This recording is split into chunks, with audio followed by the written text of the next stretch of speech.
Welcome to మానుకస్ kitchen. ఈరోజు health కరప్పొడి ఎలా చేయాలో చూపిస్తాను.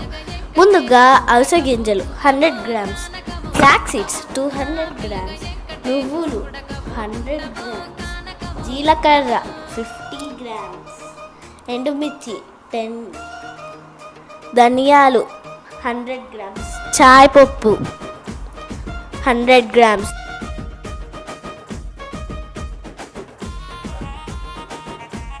ఎండిపోయిన కరివేపాకుతో పాటు అన్ని దోరగా వేయించుకోవాలి. ఆ తరువాత ముందుగా ఎండుమిర్చి కరివేపాకు గ్రైండ్ చేసుకోవాలి.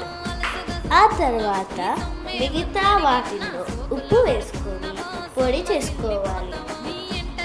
అంతే, మంచి ఫైబర్ ఉన్న కారపొడి రెడీ. ఈ పొడి ఇడ్లీలలో పాటు అన్నంలో కూడా వేసుకొని తినచ్చు, కూరల్లో కూడా వేసుకోవచ్చు.